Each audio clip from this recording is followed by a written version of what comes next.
Val, en el Teatre Principal de Palma, i del teatre ara li pegem la música perquè a mi em sembla que cada vegada tens més competència. No, d'això res, no, que va, Jaume. Com ells són més riuen, no ho diuen. I la qüestió és activar el mercat. Musical, sí. Musical, sobretot. Fa falta, exacte. Que és la part que a nosaltres mos pica.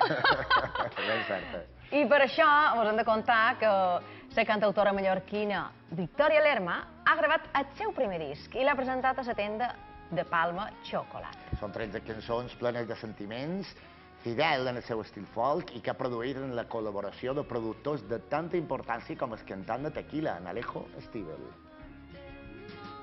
La cantautora mallorquina Victòria Lerma ha presentat avui migdia a la tenda de discos Xocolata a Palma el seu primer treball, Luces sobre el mar, un CD en què cada cançó té la seva pròpia història transmesa amb la dolça veu de la cantant. El meu primer disc, que se diu Luces sobre el mar, engloba són cançons orgàniques i bueno, com la vida, passant per diferents estacions. A vegades estàs més melancòlic, a vegades estàs més alegre. A vegades és més senzill contar-ho un paper, escriure una cançó que contar-li a qualcú. I com ja t'he dit, són instants de vida fet cançons. Escrits que Victòria transforma en suaus melodies que reflecteixen la seva particular manera de viure, entendre i sentir les relacions. Aquesta connexió amb el món l'ha unida en el seu primer treball discogràfic amb grans professionals de la música com Miki Fortezarrey i Alejo Stivel, que han produït centenars d'àlbums amb artistes nacionals com Dirà el sol de l'Oreja de Van Gogh o Estopa. Vaig enviar unes cançons a Alejo Stivel, productor musical, li van agradar, i després ell va produir un parell de cançons i ho vaig acabar a Barcelona amb Miki Forteza, productor de Jarabe, i he estat treballant 2 anys, donant-li forma, traient el que no m'agradava, escollint cançons, i en el final és aquest disc que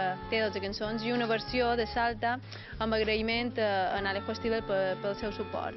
És molt proper i molt humà. Jo pensava això, que té una trajectòria tan àmplia que tal vegada seria un poc difícil, però que va al contrari. Va escoltar molt bé les cançons i el que volia fer ho va respectar al màxim i bueno, va ser un gust fer feina amb ell, una sort. Són anys d'esforç i sacrifici vivint a cavall entre Madrid i Barcelona, que tenen com a resultat un disc versàtil sense renunciar al seu estil personal de folk. Som de Mallorca i ma mare és mallorquina, el meu pare gaditano, i tenc un poc de tot. M'agrada cantar en català, cantar en castellà, i nos vam a Dublín també un trosset que està en anglès. La veritat és que és guai perquè cada un t'aporta una cosa diferent. Els llenguatges són tan... L'anglès és més onomatopeico, però sí, hi ha una mica de tot. La mallorquina es mostra tímida durant la presentació, però aquesta modèstia la transforma en notes musicals quan, juntament amb la seva inseparable guitarra, surt de l'escenari. Això m'agrada més el directe, perquè és la vida, no? La vida és una improvisació constant. En canvi, l'estudi sempre s'ha de mirar tot en el mil·límetre, vas gravant coses, no? I m'agrada més el directe.